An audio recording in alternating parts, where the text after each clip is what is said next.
Satyajit, if I can just rope you in for a second, has this been something beyond just a minor inconvenience? Like it's a bit depressing, and then that's about it. Has it started really affecting your day-to-day routine? No, certainly. And I don't think, I think the correct words to use for this, like Mr. Siddiqui had said, are emergency, our crisis.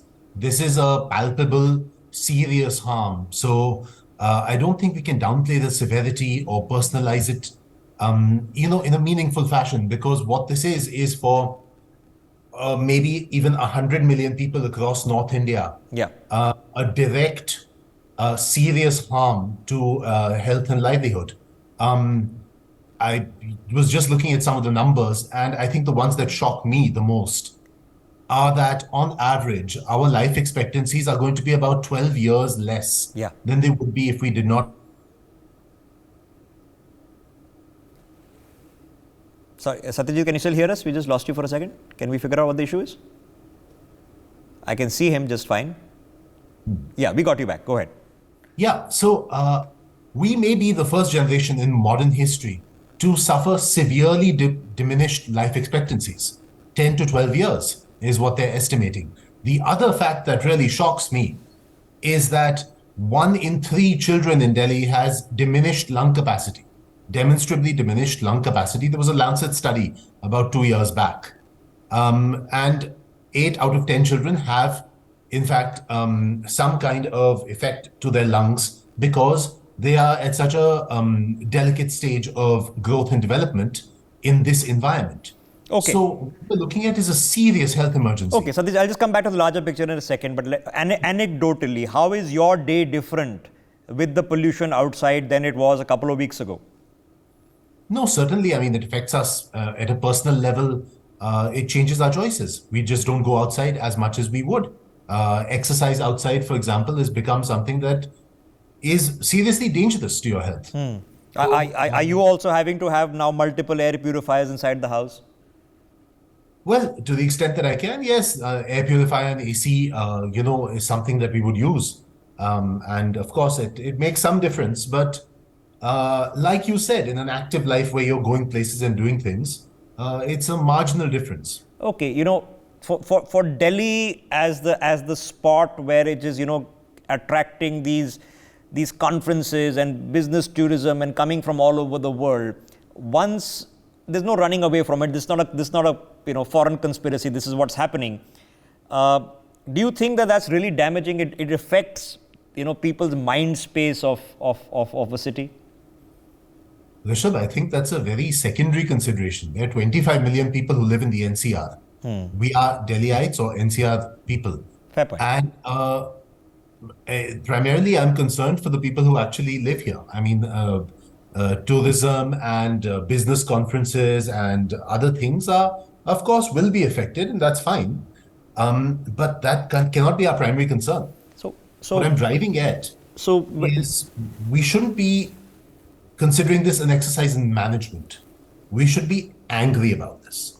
This is something with which we have to confront our political classes. Okay, so there used to be a time, and I was mentioning this just right now, that Delhi took the lead, when it came to CNG buses, unleaded petroleum. For a new generation won't even know what leaded petroleum is and how harmful that was.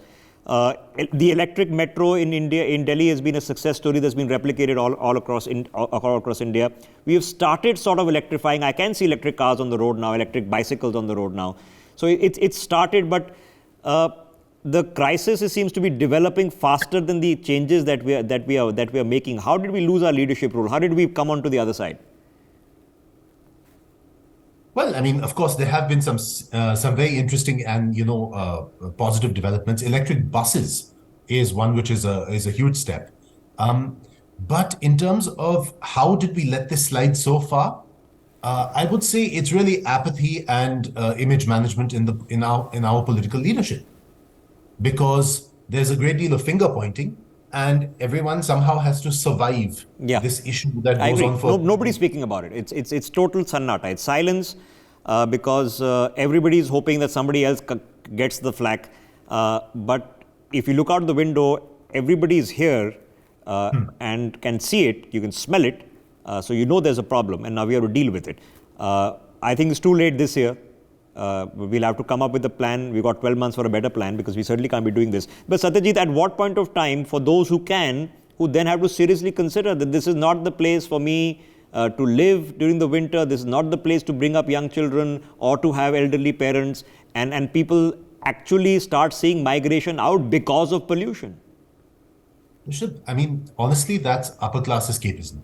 I'm sorry to call it I mean, that. the people who can afford to do it. Most people can't. Exactly. Your average person who derives their livelihood from a business or a shop that they own, or a job they do, or someone who drives a rickshaw, Yeah. or somebody who has a very normal job, does not have the luxury of thinking like that.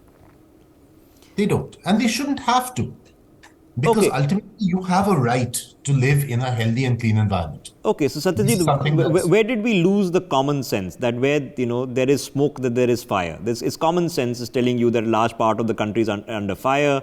You add to it atmospheric conditions and traffic pollution and dust, and you have the perfect storm. How have we lost that common sense that we can't seem just to address the fact that there are fires that need to be put out or something needs to be done about them?